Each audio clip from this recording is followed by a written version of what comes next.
I'm assuming that I'm live. There was just a technical glitch there for a moment. Hi, I'm Rick Cram, and I've got a question for you as I welcome you to Plan to Be Your Best Live, where we're going to have a positive pain discussion. And I'll include a number of things from the resilience program called Plan to Be Your Best as You Navigate Pain. And I've been going live now for just a couple of weeks, and this one's going to be a bit different for a couple of reasons.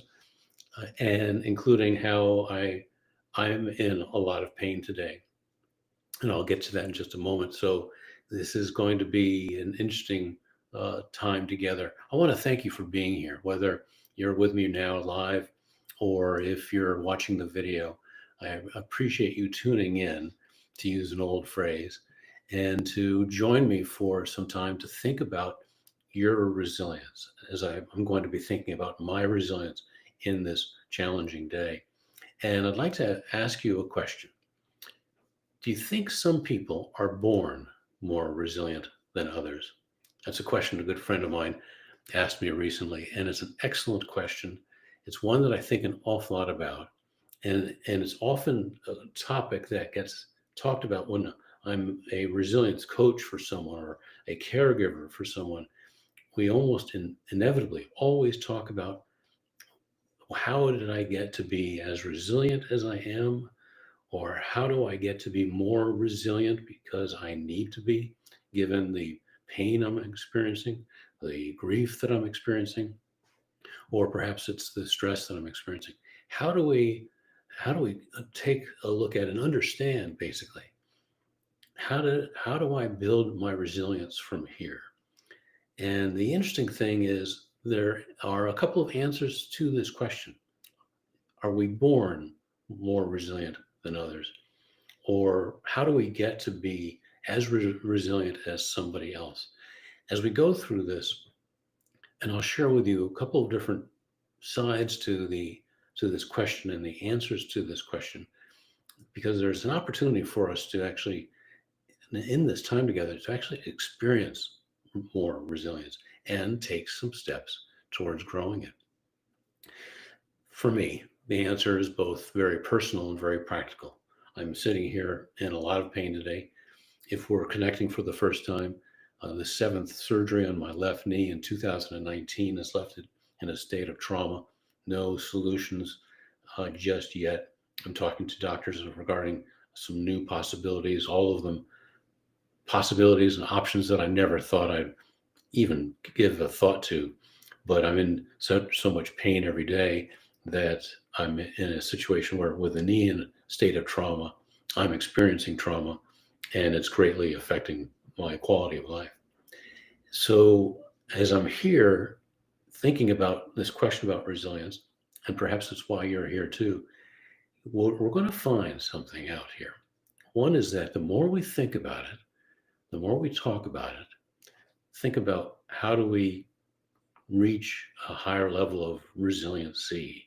What does my resiliency need to look like? What does it look like to be resilient in any particular moment, such as now? The more we focus on it, the more we're actually going to experience it. There's a Plan to Be Your Best group. We had a conversation regarding the word contentment. And the more we talked about, how do we get to a state of being, both mentally and emotionally, maybe even spiritually, where we're feeling contentment? The more we talked about that, and the more we talked about that being in that state, the more we experienced it. Similarly, with another Plan to Be Your Best group, we were talking about something that involved a lot of encouragement. The more encouragement that we were talking about, the more encouragement that was being shared, the more we all were lifted up because of this focus on encouragement. Interestingly, just as pain hijacks our focus and saps our energy in the moment, and what I experience are random blasts of acute pain, part of the stress of it is a significant part of this, the challenge that I've got, because I never know when the next one is coming. I've already experienced close to 24 acute shots of pain, different sensations. Some of the ones today that have been especially difficult have been where it feels like my knee's being pulled apart. When I go to step forward, it feels like my thigh is coming out of my knee, and it hurts in different areas. So the stress of never knowing when that next one is coming is part of the challenge with this. So just as when that pain strikes, it's got my focus. There's no way of denying that.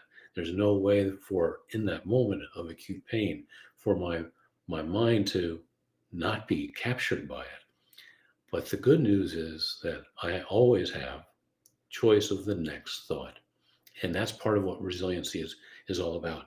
And for me, that's why this is this topic is very personal and means a lot to me, because I've needed to find ways of being resilient unlike I ever thought I would need to be. I grew up learning resilience through a number of different um, life experiences, certainly by the influences of my family, loved ones, my friends, being on a track team, also playing football, and everything that I experienced, including the year before I had the knee injury in the last game of my senior year of high school football. The previous year, about halfway through the season, I broke one of the floating ribs, a complete clean break. So I wasn't a stranger to pain. Quite honestly, I grew up being injured often. So I was never actually a stranger to pain, so to speak. And I had developed some resiliency. But I found that between the nature of this knee injury and then needing to go through the first three surgeries between the ages of 18 and 20, I found that I needed to up my resilient game, so to speak. But I didn't have the tools that I do now. Likewise, when I went through with my late 30s, surgeries 4, 5, and 6, I needed to become all the more resilient in new ways that I hadn't either before. One of the most important lessons, and I point this out often because it's so important, especially if we're connecting for the very first time. But during those second set of three surgeries, I found that the level of pain needed to be matched and needs to be matched by the level of intentionality. There's so many different ways, and this is part of what the plan to be your best approach does, is show you and me the different ways to be very deliberate, to not just find your own unique resilience and what that looks like, but how to be in a perpetual way, always growing that and letting it grow you. And so that the way you go through something painful is so key to the building of your resilience. Have you ever known someone, or perhaps have you ever experienced something that you've gone through, but you can tell you didn't really go through it, and maybe you're looking back on it now and saying, I wasn't really prepared for that, and I didn't go through it as well as I needed to because it's still with me in some ways, and maybe it's in painful ways. I can relate to that. The pain that I've been experiencing since 2019 has been so intense. It ended up bringing up the pain that I experienced when I was 18, 19, and 20, and realizing that there was a trauma that I experienced that hasn't yet been settled, hasn't been healed, hasn't, there was more I needed to address that I didn't address back in those years. And over the past couple of years, I've been very intentional, there's that word again, to address it. And in some of the next Plan to Be Your Best live sessions, I'll share with you each of the 7 or 8 things that I've done to address it, process it, and heal that trauma from decades ago. It's actually been a wonderful source of new energy and confidence in my resilience for dealing with the challenges that I face now. So I didn't have all the resilience that I needed then. And I would say now that I would rate my own personal resilience as being very high right now. And yet I've got my moments. I still need to show up like with a day like today, which has been absolutely exhausting. And there's the compiling of the blasts of pain that are so intense that it gets me down. I do, especially on days like today, will be down when what I call the pit. But I do know even there, and part of the reason why I wasn't going to hesitate to get on live with you today was because I wanted to talk about this resiliency and experience it. And I do feel it right now in this moment. Even though I'm extremely uncomfortable, I'm extremely stressed, I can tell that another blast of pain could be just half a second away and it will be overwhelming. But I'm feeling strong. I'm feeling confident. And so I would rate my resilience right now as very high. If I may, let me ask you, I'm going to make sure I've got the chat tool open. How would you rate your resilience on a scale of 1 to 10 in this very moment, on this very day? How would you rate your own resilience? Is it a 5, 6, 7, or is it something that might be really strong? You're feeling very resilient, or is it a 1 or a 2? I know what that's like, and it's not easy to be there. Part of the challenge with pain is that we will be dealing with that pain, but also the pain of those thoughts and those feelings of saying, I can't do this. And I don't know how to do this. In fact, that's one of the questions that I'm asked so early on when someone first comes to me and wants to learn about my resilience coaching services. So there's another aspect to basically answering this question. Are some people born simply more resilient? And we do know from neuroscience that there are a number of factors that do contribute to someone's baseline resilience early on in life and as they go into adulthood. Everything from genetics to life experiences to the way that they were brought up with the people that they grew up with and what they all experienced together in terms of everything from a positive attitude to a negative attitude. Were any of us taught in our childhood how to be resilient, what that looked like, how to actually go through a challenging time, how to address it? Because we've all have options in any stressful situation. It's only human nature to withdraw, to isolate. While if we are taught at a very early age to not isolate, but what it looks like to, and practice, doing the opposite of isolating. And what would the word be? Let me use the word incorporating what is challenging into life, incorporating other people into what you're experiencing so you're not going it alone, incorporating different tools and different skills and strategies even. And this is what part of Plan to Be Your Best is all about. What are those strategies? What are those skills? How do we see what strengths we've got that we can build on? Such as, to what extent are we expressing and identifying and validating what we're experiencing? So we do know that basically from neuroscience, that some brains, some people, between the genetics as well as experiences, that they can have a baseline resiliency that is perhaps better than others. And so let me pause right now and actually ask you a question, if you would. Describe for me, what one word describes your resiliency? What is it about yourself that in the face of pain, how are you resilient? What do you do? So if we're going back to that question, are some people born with a greater resilience? And we now know from neuroscience that genetics and other factors in our early life play a role for our baseline pain. But there is something else to be realized here, and that being resilient is a skill. Are you familiar with the term neuroplasticity? It basically means that our brains do actually change. They change based on most powerful emotional experiences that we have in life, positive and negative. Our brains change through what we learn through education. Our brains change through our own way of interpreting what we are experiencing. And so, if I have a blast of pain, what I'm going to say is, it's got my thoughts, but now the next thought is my choice.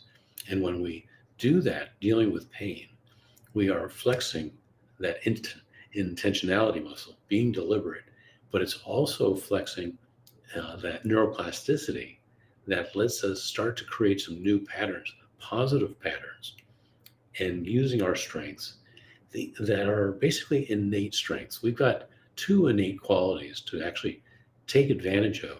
And one of the reasons why I'm so confident and a holder of hope for you is that when you discover what it's like to be on a path to be your best as you navigate pain, that you see this neuroplasticity at work.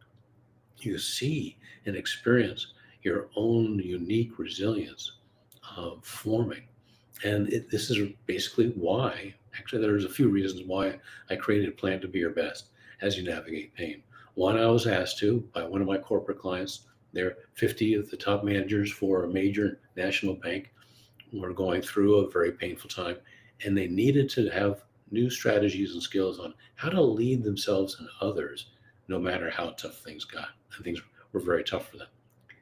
I also, in the course of developing this, developed the program that I'm using now and I'm relying on now to live with the intense daily pain and to get through it in a way, very real way. One of the latest, I would say, advantages I've gained in further building the plan to be your best approach and method is that even though the more challenging these past several months have been, I've gotten to a point where I now know what I need to do to live with this pain for the rest of my life if I never actually find a solution.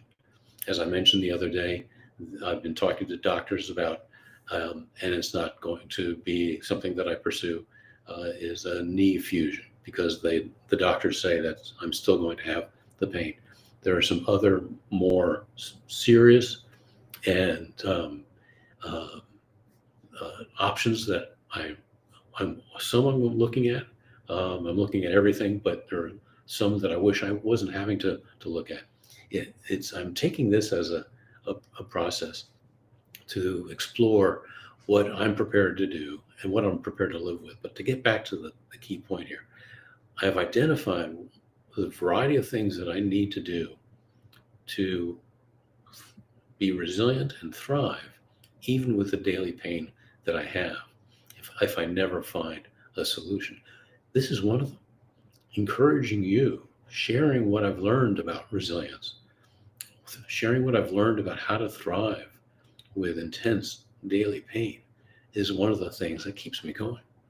And so I say that and with a sense of victory, a sense of triumph. And one of the things that happens in the course of my sharing this with you is that, and this is neuroplasticity at work as well, it's flowing right back to me. And I'm experiencing that resiliency that I so needed when I started this live session.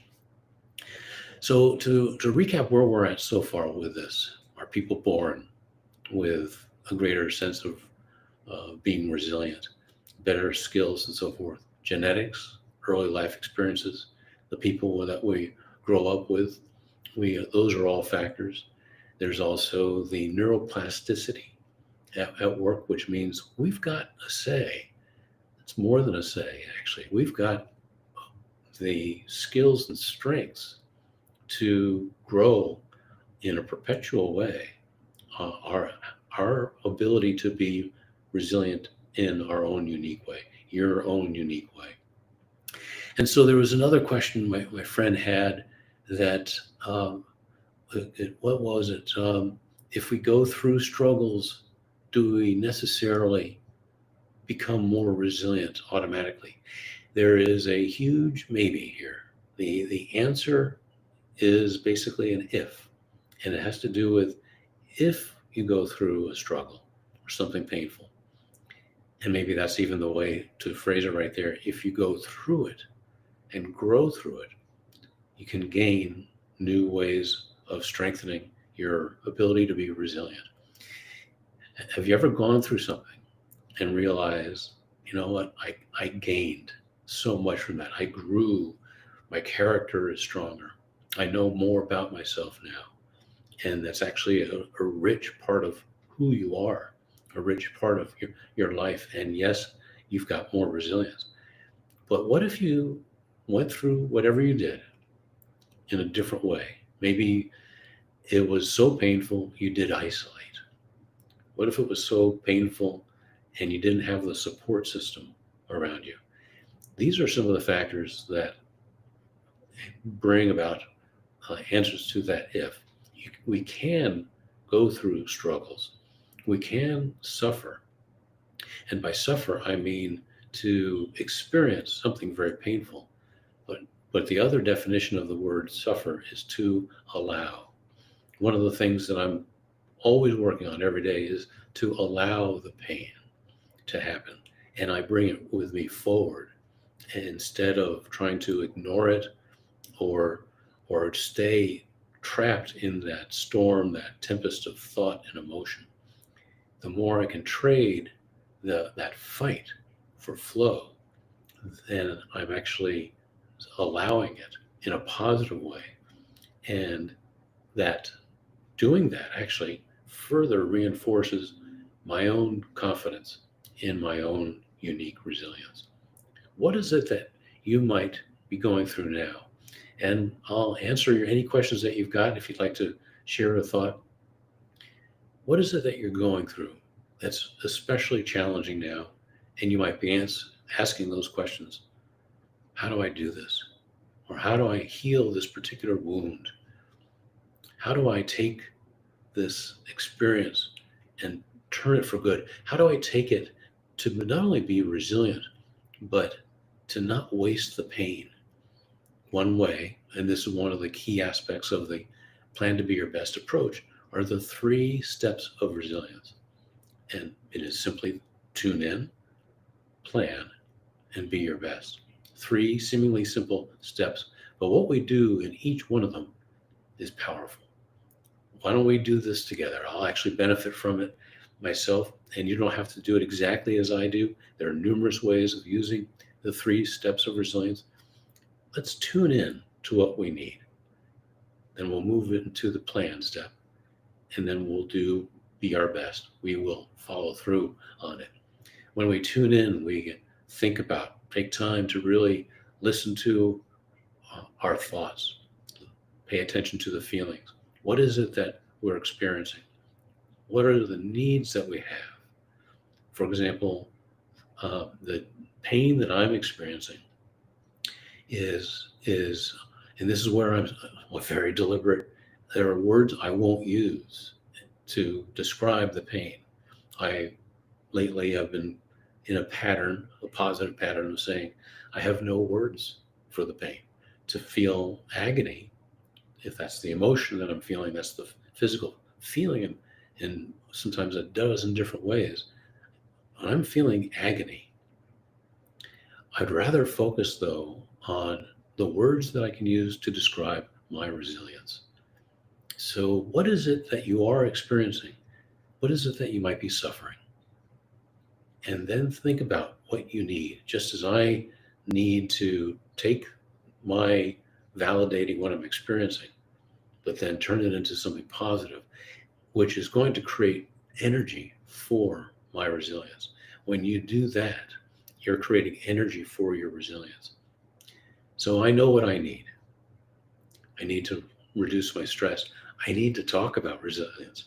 I need to say a few things like, I can choose the thoughts that I want to think after my mind gets hijacked.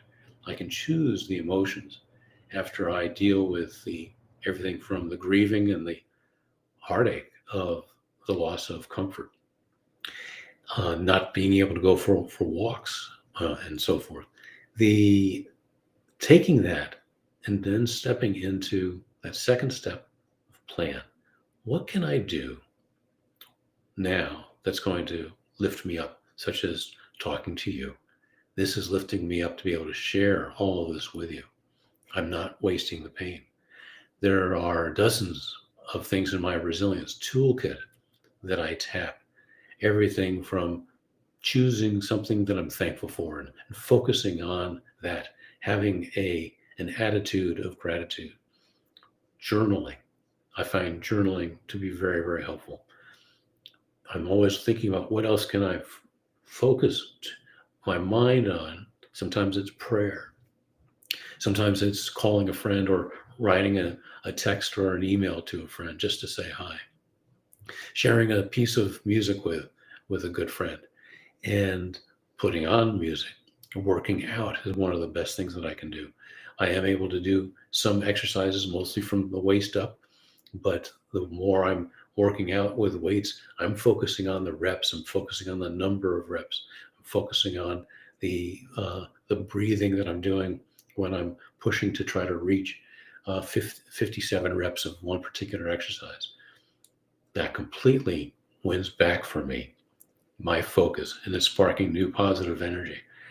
And it helps me do one of the things that I have a very difficult time doing because I never know when the next blast of pain is coming. It helps me relax. What can you do in this moment to address what you've realized in that tune in step? What have you done that's worked in the past? What is it that you haven't tried yet, but might be something that you think this is worth a try? And then we take it and go into the third step, be your best. We can only be our best in a moment when we're actually using our unique, most positive strengths in the moment. That's when our best is being exercised. That's when we can see it. That's when we can experience it. That's when other people can see it and experience it, is in the moment. One of the things I hope you'll find is that if when you do this over and go over again, and I do encourage you to practice this, that when you're in the plan step, look to see how your mind is changing from the racing into a more calm state. You're thinking about possibilities. You're thinking about something that's going to work. You're winning back. You've already won back by taking that step. Even by taking that tune in step, you've won back your focus. But enjoy that planning. It's important to have a plan, without a doubt. But I've found that it is the process of planning where we see so much goodness, we see possibilities. And I would want to encourage you to bring a couple of qualities into that planning time. Bring your curiosity. It's your first and foremost emotion. That curiosity, when you bring it into the planning, and especially when your curiosity is satisfied, you've identified something that you can do, that you will do, that there's a satisfaction in that curiosity being respected, treated, and feeling a sense of victory that contributes to creating a new pattern that will further grow and build your unique resiliency. So all of this is part of what you've gotten a sense of what Plan to Be Your Best is about. Let me wrap up with a few thoughts here. I really appreciate your staying with me through this. I want to invite you to Cadre. If you haven't heard of it before, it's a wonderful community. It's basically a social platform with a fantastic app, wonderful community. I'm happy and honored to be a contributor. You can find me there, and you'll find that I host your Resilience Coaching Studio every Tuesday evening. I post other videos with more tips on how to grow your resilience, and I offer ways to you can encourage yourself, and I will be trying to encourage you as well. You can use it for free for a limited time. If you use the code Rick Cram, all uppercase, RICKCRAM, it lets you use all the goodness within Cadre through August 15th of this summer of 2025. If you go to rickcram.com, you'll find that you can download a free worksheet on the 3 steps of resilience. It's a free, you'll access it immediately. It's a PDF that is fillable, so that means you can make copies of it, use it over and over again. You can print it out and follow those 3 prompts of how to tune in, plan, and be your best. And practice doing that, especially when you need it most, because it can be a powerful way of changing a moment to help get you out of any storm of thought and emotion, which is extra pain. It can transform that moment. And the more you'll see my videos, you'll see how we can use it to transform your life. What else might I share with you that I've got going on? I'm considering this the summer of resilience. There are a few different ways that you can participate. You can create your own small group, and we can set up whether it's a 10-week program to go all the way through the plan to be your best approach and gain all of the strengths and skills that it has to offer, or it could be at your own pace. Of course, I always offer one-on-one resilience coaching and caregiving. Just to share with you, I am a trained caregiver as well as a resilience coach.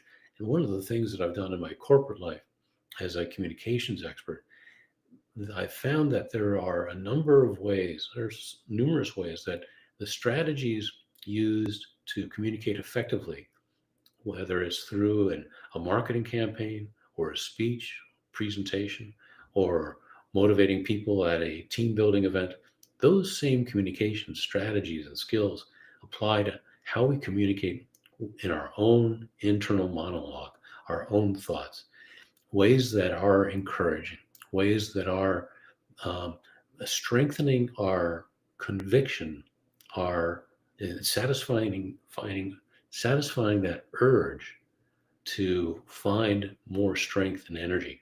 We may find that the energy does and will wane. Pain is exhausting, but you still have strengths. And when we do start to use these different plan to be your best methods, you'll experience, and it'll be both refreshing and it'll change your life when you realize that your best is greater than the pain. I want to thank you again so much. I'm Rick Cram. This has been Plan to Be Your Best Live. Contact me at rickcram.com. I look forward to connecting with you. Of course, I'd appreciate it if you would follow or subscribe, and look forward to more resilience tips as well as a lot more encouragement coming your way. I'll stay on just for another second or two to see if there's anything else that you might want to ask while I'm still here. But I just want to say thank you again. And remember, you've got power. You've got a mind that can be strengthened, that can be, it can grow, it can change. You can use that mind to trade the negative thoughts and negative emotions for positive thoughts, positive emotions, and truly experience what it's like to see that your best is greater than the pain. Thank you so much. I wish you well, and I'll look forward to seeing you again.